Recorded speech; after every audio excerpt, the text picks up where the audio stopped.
The Marine Corps was forged in discipline, order, and spit-shine perfection. But in the desperate skies of 1943, perfection wasn't enough. They needed a killer. They found one in a pilot others called washed up. He took the men no one else wanted. The undisciplined, the insubordinate, the outcasts. He didn't build a squadron. He forged a weapon from broken parts.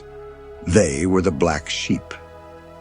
And they were about to prove that in the chaos of war, the greatest legends are often the greatest rule breakers. By the autumn of that year, the war in the Pacific was a brutal slog, a bloody island-by-island struggle, measured in yards of muddy jungle and feet of coral runway. The strategic linchpin of the entire Solomon Islands campaign was a colossal Japanese fortress, a bastion of air and naval power called Rabaul. Guarded by hundreds of elite pilots flying the nimble A6M0, Rabaul was a hornet's nest. Every Allied mission that approached it was a flight into the maw of death. The price of victory was being paid in a currency of shattered aircraft and lost pilots, and the ledger was deep in the red. Standard doctrine, the neat and tidy tactics taught in flight schools back in the States, was breaking against the wall of veteran Japanese ferocity. The Marine Corps needed an answer, an edge, something the enemy wouldn't see coming. The answer arrived in the form of a 36-year-old major named Gregory Boyington. In the world of fighter pilots, where reflexes and eyesight were the domain of men barely 20, he was an ancient mariner. The younger aviators, with their crisp uniforms and by-the-book confidence, called him Pappy or Grandpappy, a nickname that was part gentle ribbing and part genuine disbelief that a man so old could still handle the crushing G-forces of a dogfight. But Boyington carried something those young aces didn't: a past. He was a veteran of a different, undeclared war. Before Pearl Harbor, he had resigned his commission to fly with the American Volunteer Group in China, the legendary Flying Tigers. There, under the tutelage of Claire Chenot, he had learned a brutal, pragmatic form of aerial combat, stripped of all ceremony. He had battled the Japanese Zero in the less capable P-40 Warhawk and survived. He understood its strengths, its almost supernatural ability to turn and climb, but more importantly, he understood its weaknesses, its light construction, and lack of armor. He had learned that victory wasn't about outdancing the Zero, but about smashing it from the sky with overwhelming speed and firepower. When Boyington arrived in the South Pacific, he found himself a commander with no command. There was no pristine squadron of fresh-faced pilots waiting for him. Instead, there was a surplus of human parts, a chaotic pool of unassigned aviators. Some were green replacements, terrified and lost. Others were veterans from disbanded units, cynical and weary. And many were disciplinary cases, pilots grounded for bar fights, insubordination, or a general refusal to fit into the rigid military mold. They were the leftovers, the men other commanders had passed over. To the Marine Corps bureaucracy, they were a roster of problems. But to Boyington, they were a reservoir of untapped aggression. He saw in their defiance not a flaw, but a strength. He didn't want pilots who would follow orders blindly. He wanted pilots who would follow their killer instinct. He walked into the command tent and made a proposition. Give him these rejects, these black sheep, for 4 weeks. If they couldn't forge themselves into a lethal fighting unit in that time, he would disband them himself. It was a gambler's throw, a bet made on the belief that a pack of wolves, properly led, could be more effective than a flock of perfectly obedient sheep. The brass, desperate for any solution to the Rabaul problem, reluctantly agreed. The experiment of Marine Fighter Squadron 214 had begun. The training ground for this new squadron was not a pristine American airbase, but the battle-scarred expanse of Henderson Field on Guadalcanal. The air was a thick cocktail of humidity, engine exhaust, and the metallic tang of fear. This was the front line, and Boyington's classroom was the sky itself. He began not with drills on parade ground formations, but with a brutal, honest assessment of their new aircraft. The Vought F4U Corsair. It was a machine that perfectly mirrored the men who flew it, a beautiful, ill-tempered beast. With its massive inverted gull wings and a 2,000 horsepower Pratt & Whitney engine, the Corsair was the most powerful fighter in the Pacific. It could outrun, outdive, and outclimb almost anything the Japanese could put in the air. It was built like a flying tank, able to absorb tremendous punishment and bring its pilot home. But it was also a notoriously difficult aircraft to master, unforgiving of the slightest mistake. In the hands of a novice, it was a death trap. In the hands of an expert, it was a god of war. Boyington knew that sending his pilots into a traditional swirling dogfight with the Japanese Zero was suicide. The Zero was a marvel of aeronautical engineering, a featherweight ballerina that could turn on a dime and dance circles around the heavier, more powerful Corsair.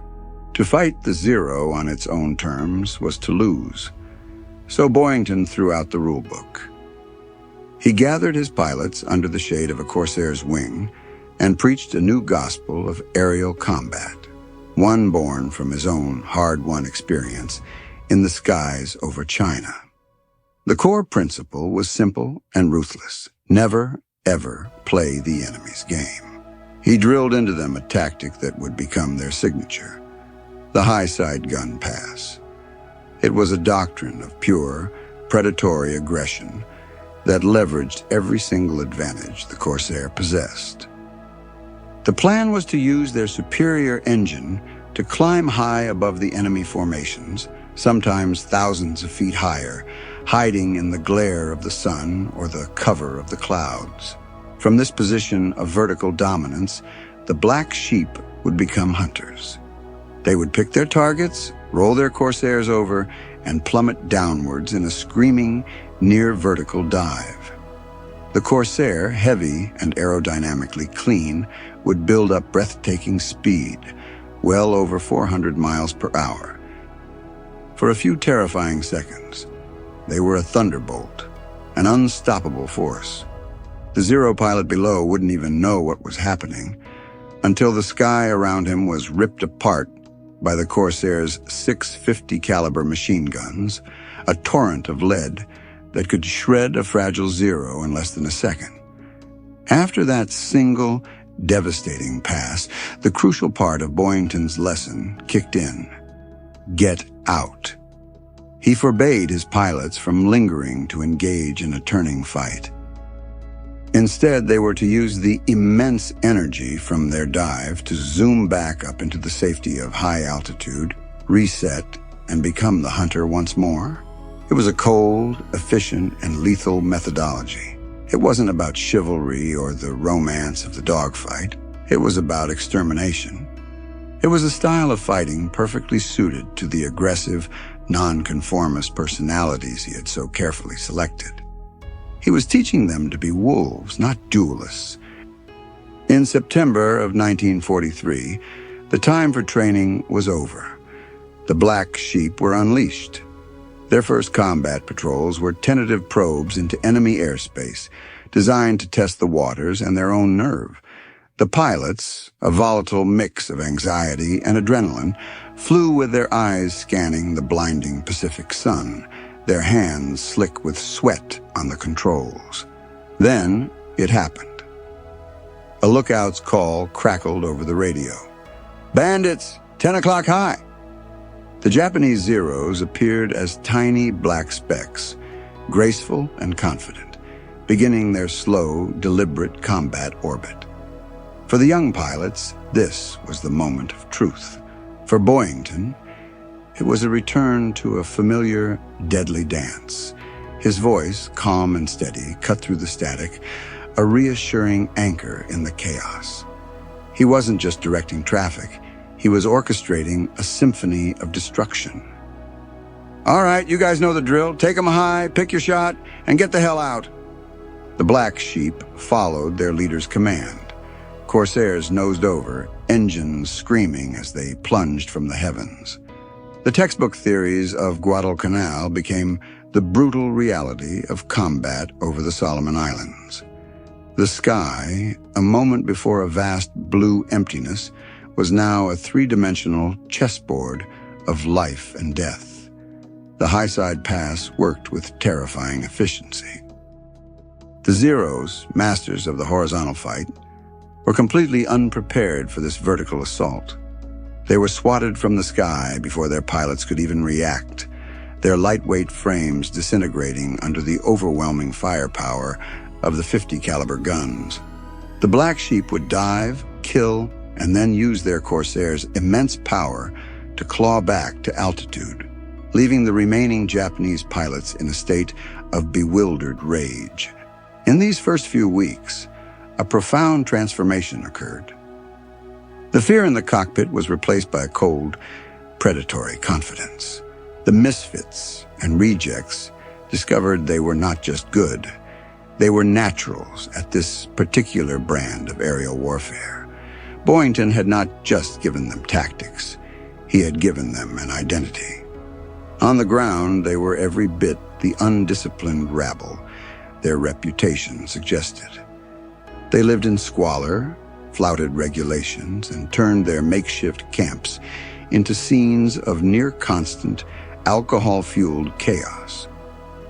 Their uniforms were a mix of official issue and scavenged gear, and their respect for authority outside of Boyington himself was non-existent. They were, in every sense, the outcasts of the Marine Corps Air Arm. But this chaotic, anti-authoritarian spirit bonded them in a way that no parade ground drill ever could. They were a family of delinquents, loyal only to each other and to the old man who had believed in them. And in the air, this band of brothers was transformed.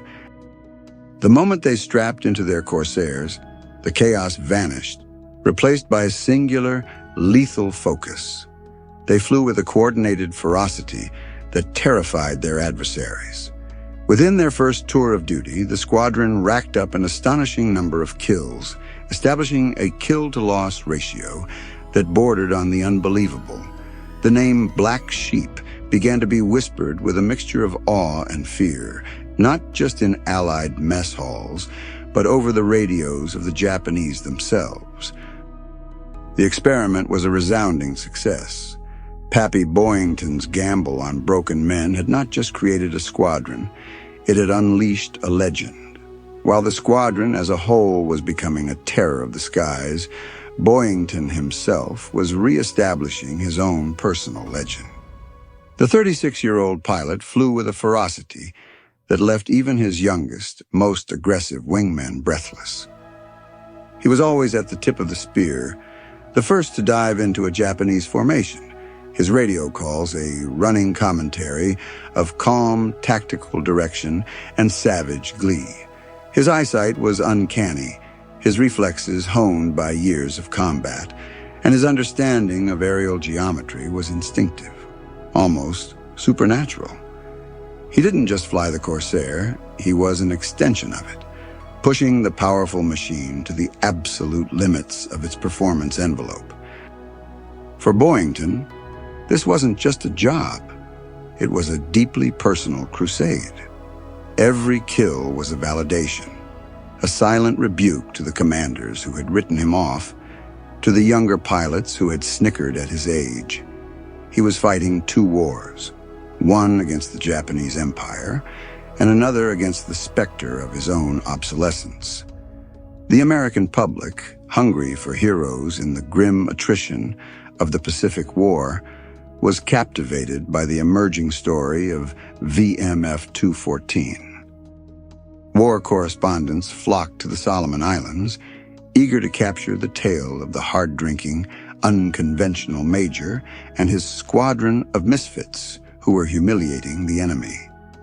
The press latched on to the Pappy nickname, transforming it from a piece of inside baseball into a term of national endearment. Here was a hero America could understand.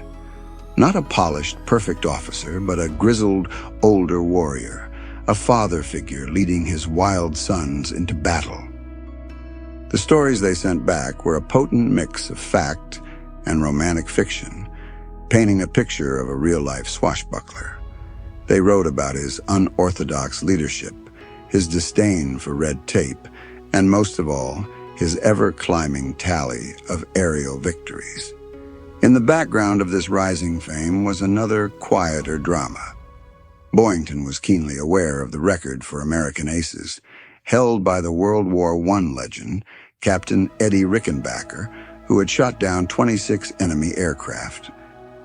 For a man driven by a profound need to prove himself, Rickenbacker's record became more than just a number. It became a personal Everest. Each mission became a step closer to that summit. His personal score, which included the kills he'd made with the Flying Tigers in China, began to climb at a dizzying rate. 15, 20, 23. With each victory, the pressure, both internal and external, mounted. He was no longer just a squadron commander. He was a celebrity, a propaganda symbol for the entire war effort. But this fame came at a cost. The relentless operational tempo was taking its toll. The squadron flew almost daily, facing exhaustion, tropical diseases, and the ever-present stress of mortal combat. Boyington, shouldering the responsibility for his men and the weight of his own legend, pushed himself harder than anyone. He drank heavily, slept little, and flew with a reckless abandon that bordered on the suicidal. His wingmen, fiercely loyal, worried about him. They saw the fatigue in his eyes, the slight tremor in his hands. But in the air, he remained untouchable, a maestro of destruction, conducting his brutal art against the backdrop of an unforgiving Pacific sky. The record was now in sight, and nothing, it seemed, could stop him from seizing it.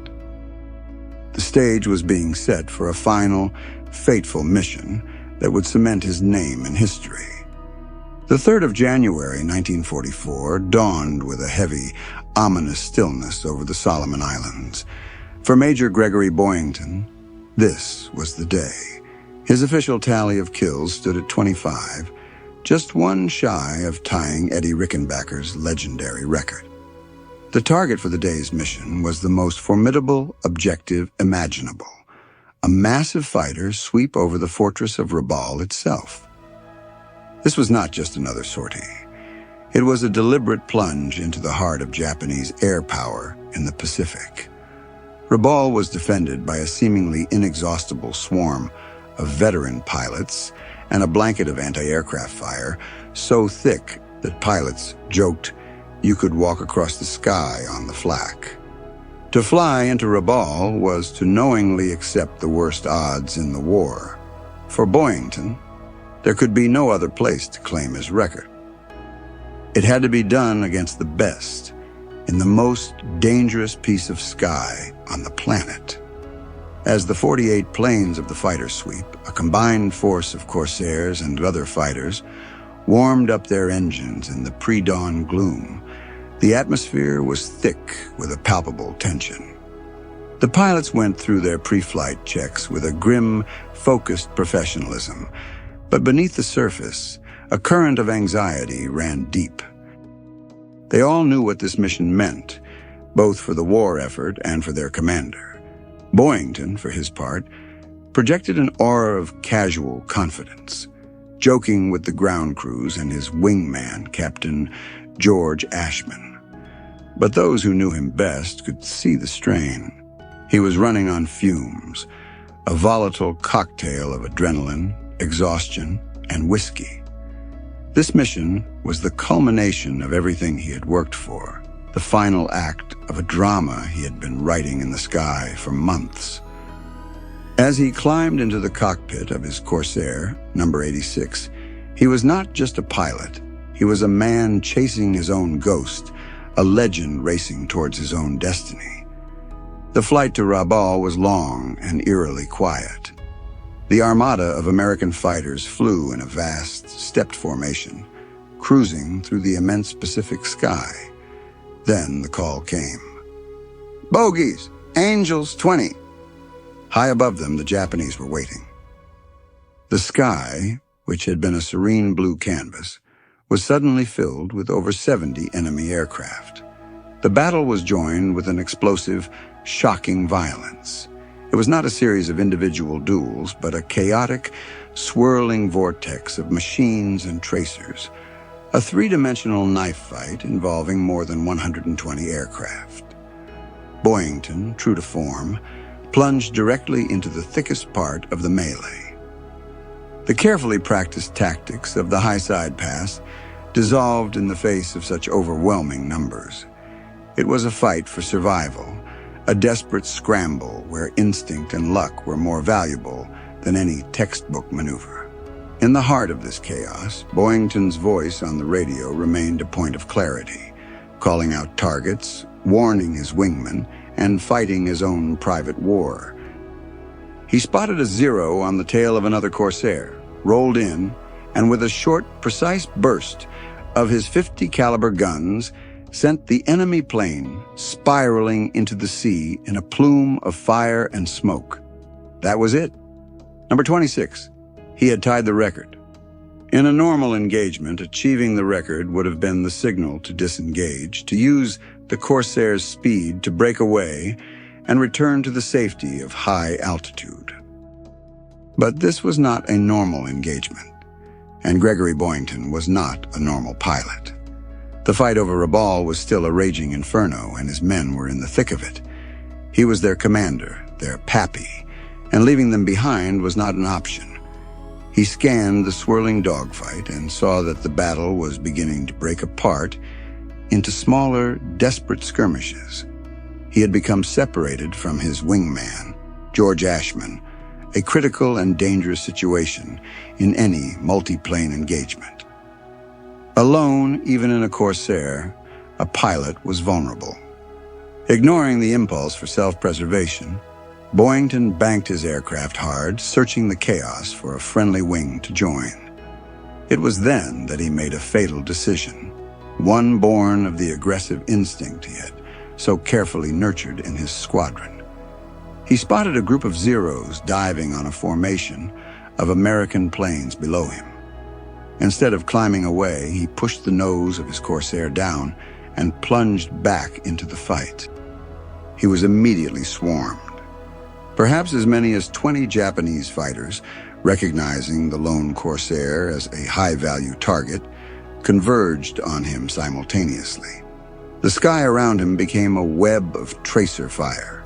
His Corsair, number 86, shuddered under the impact of dozens of cannon shells and machine gun rounds. Warning lights flashed across his instrument panel, and the smell of cordite and hydraulic fluid filled the cockpit. He threw the plane into a series of violent, defensive maneuvers, twisting and diving, trying to shake the hornet's nest he had kicked. For a few incredible moments, he managed to outfly them all, a testament to his phenomenal skill, but the laws of physics and probability were inescapable. A cannon shell ripped through his wing, sending the Corsair into an uncontrolled spin. Another burst shattered his canopy, the exploding plexiglass peppering his face and arms with sharp fragments. The engine, mortally wounded, coughed, sputtered, and then seized, the propeller winding down to a silent, useless windmill. The fight was over. His aircraft was no longer a weapon. It was a coffin, plummeting towards the Pacific Ocean from 20,000 feet. As the plane fell, a strange calm descended over Boyington. He fought to open the damaged canopy, the wind screaming past the cockpit. With a final, desperate heave, he managed to slide it back and pull himself from the wreckage. He tumbled through the air, pulling the ripcord of his parachute. The silk canopy blossomed above him with a reassuring crack, and suddenly, the violent chaos of the dogfight was replaced by an eerie, profound silence. Dangling beneath his parachute, he watched as his Corsair slammed into the water far below, disappearing in a flash of spray. The great battle over Rabaul continued to rage thousands of feet above him, a distant, silent ballet of tiny silver specks. His part in it was over. He was alone, wounded, floating down towards a vast, indifferent ocean deep inside enemy territory. As he hit the water and struggled to inflate his life raft, a Japanese submarine surfaced nearby. For Major Gregory, Pappy Boyington, ace of aces, the war he had known was over. A new, far more grueling battle for survival was about to begin.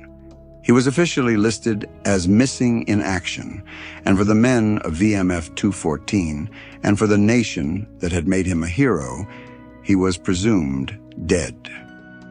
While America mourned a fallen hero, Gregory Boyington entered a private hell. Plucked from the sea by the Japanese submarine, he was no longer a celebrated ace, but a prisoner of war, a piece of human intelligence to be exploited. His initial captivity was a blur of brutal interrogations. His captors, aware of his high-profile status, were desperate for information about Allied tactics, codes, and operational plans. They subjected him to beatings and psychological torture, but Boyington, drawing on a deep well of defiance, gave them nothing but his name, rank, and serial number. He was a Marine, and the ingrained discipline of that institution, so often at odds with his personality, now became his primary shield. After the initial interrogations proved fruitless, he was transferred to a series of notoriously harsh prisoner-of-war camps, including Ofuna, and later the infamous Omori camp near Tokyo. Here, the physical threat of combat was replaced by the slow, grinding horror of systematic starvation and neglect. Life in the POW camps was a descent into a primitive state of existence. The daily reality was a gnawing, relentless hunger that overshadowed every other thought. The prisoners were fed meager rations of watery soup and a few handfuls of rice, a diet designed to slowly sap their strength and will to resist. Disease was rampant. Dysentery, beriberi, and pneumonia swept through the barracks, claiming the lives of men already weakened by malnutrition. The guards were often sadistic, inflicting random beatings for the slightest infraction, or for no reason at all. Boyington, stripped of his rank and his identity as a pilot, became just another gaunt figure in a ragged uniform, his body wasting away, his eyes sunken. Yet, even in this abyss, the core of the man, the stubborn, insubordinate fighter, refused to be extinguished. He organized clandestine raids on the camp kitchen, stealing scraps of food to share with weaker prisoners. He maintained a secret radio, pieced together from scavenged parts, to gather scraps of news about the outside world. A tiny flicker of hope in the overwhelming darkness. For 20 long months, this was his world. 20 months of watching friends die, of enduring casual brutality, and of fighting a desperate internal battle against despair.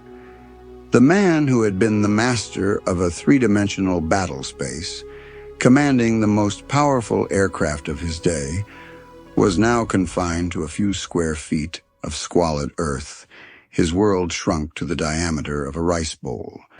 He had no idea if America was winning or losing the war. He had been presumed dead, a ghost erased from the world of the living.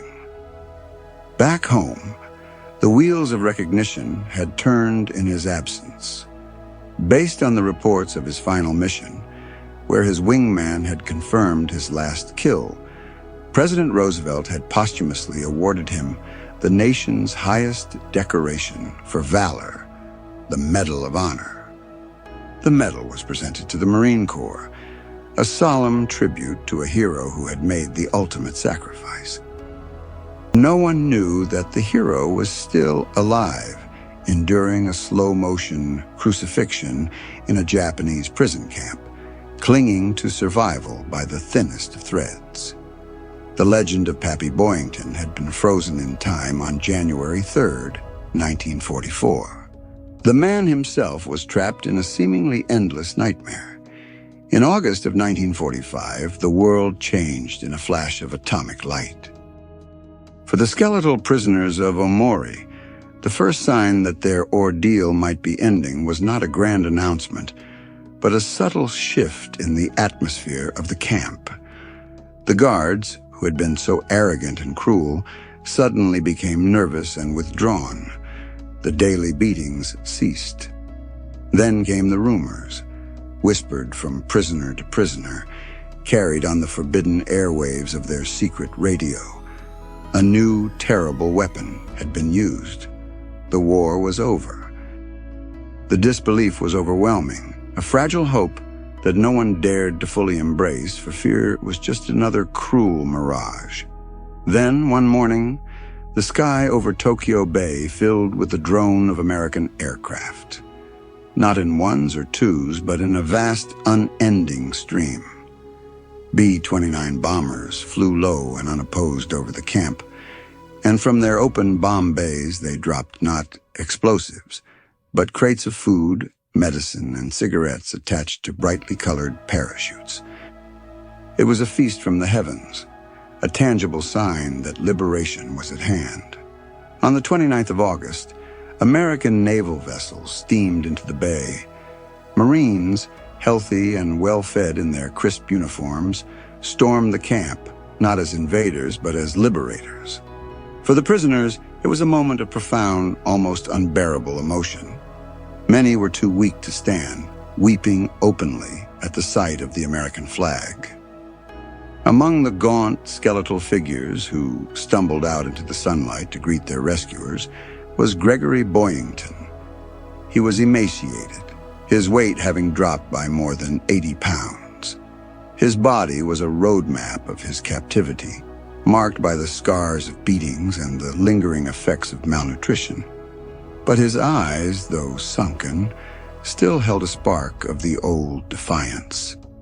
He was a ghost who had returned to the world of the living. The news of his survival sent a shockwave through the United States. The hero who had been mourned and memorialized was alive. His return was not just a personal victory.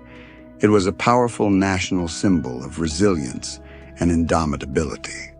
He was transported to the hospital ship USS Benevolence, where he began the slow, painful process of physical recovery. The sudden reintroduction of rich food to his starved system was an agony in itself. But the greater challenge lay ahead.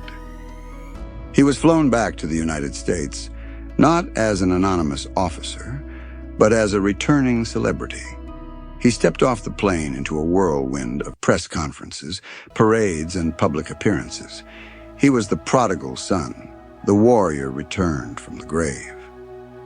On October 10th, 1945, in a ceremony at the White House, President Harry Truman officially presented him with the Medal of Honor that had been awarded to him in death.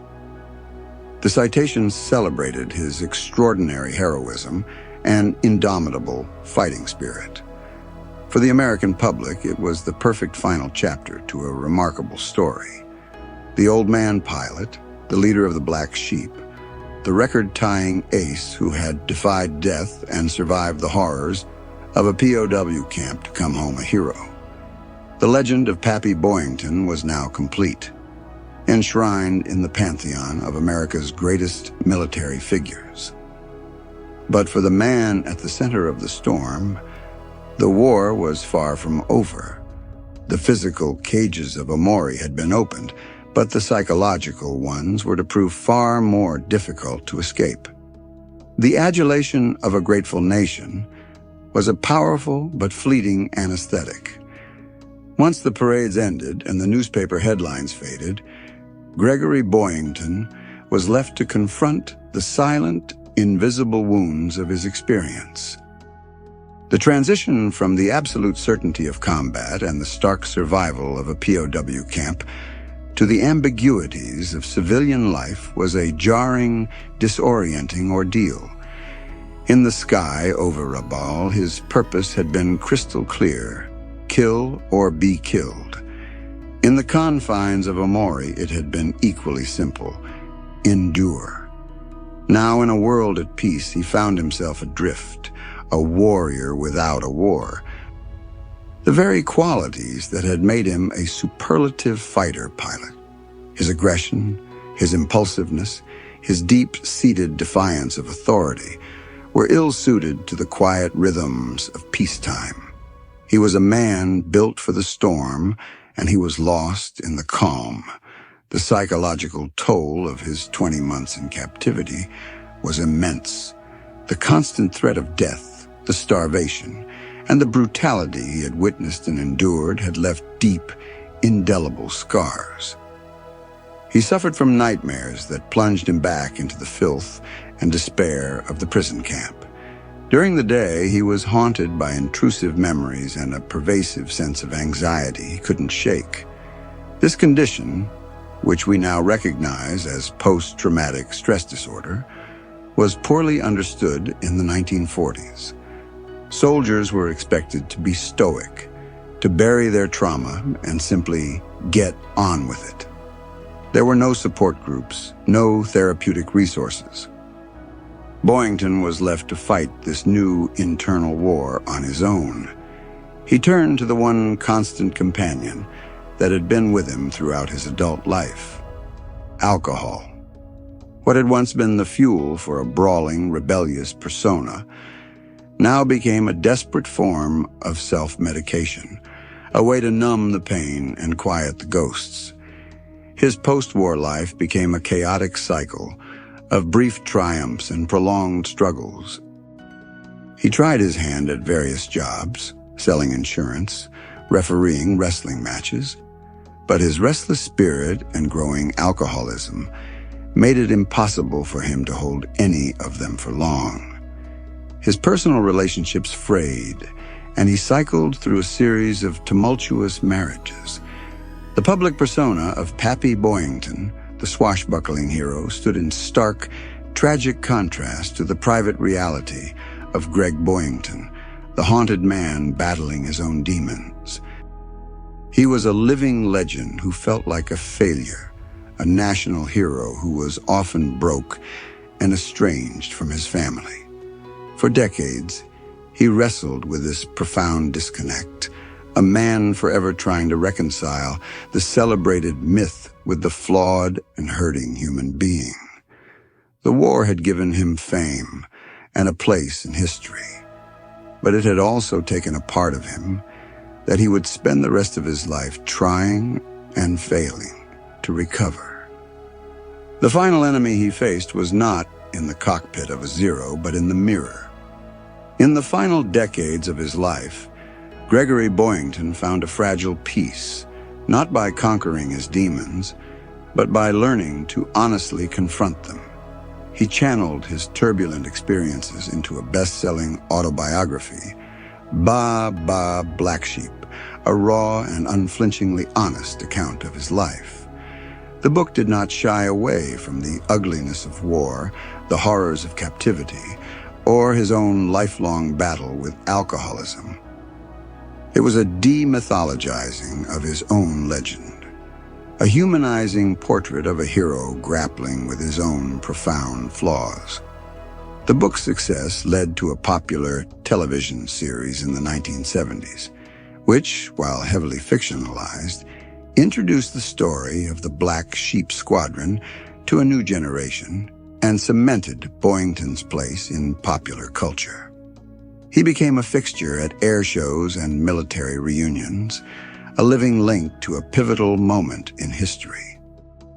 He was still the gruff, outspoken character he had always been, but there was a new layer of introspection, a willingness to speak about the psychological cost of war in a way that few of his generation did. On January 11th, 1988, Gregory "Pappy" Boyington died at the age of 75. He was buried with full military honors in Arlington National Cemetery, the final resting place of America's most revered heroes. His legacy is a complex tapestry, woven from threads of undeniable heroism, profound personal struggle, and a rebellious spirit that refused to be tamed. On one hand, he was the consummate warrior. He was a brilliant tactician who revolutionized aerial combat in the Pacific, a leader who forged a legendary fighting unit from a group of outcasts, and an ace whose courage and skill in the cockpit were second to none. His combat record, his leadership of VMF 214, and his Medal of Honor secure his place in the highest echelons of military history. He was a testament to the idea that in the crucible of war, it is often the non-conformists, the rule breakers, who achieve the greatest victories. But his story does not end there. It is also a powerful and cautionary tale about the enduring price of conflict. Boyington's life after the war serves as a stark reminder that a soldier's battle does not always end when the guns fall silent. The invisible wounds of trauma, the struggle to reintegrate into a world that no longer makes sense, and the long shadow of memory are battles fought long after the medals have been awarded. Gregory Boyington was both a larger-than-life hero and a deeply flawed man. He was a symbol of American grit and a victim of his own wars, both external and internal. And it is in this very contradiction that his true enduring legacy lies. He shows us that heroes are not marble statues, but complex human beings, forged in fire and forever shaped by the flames.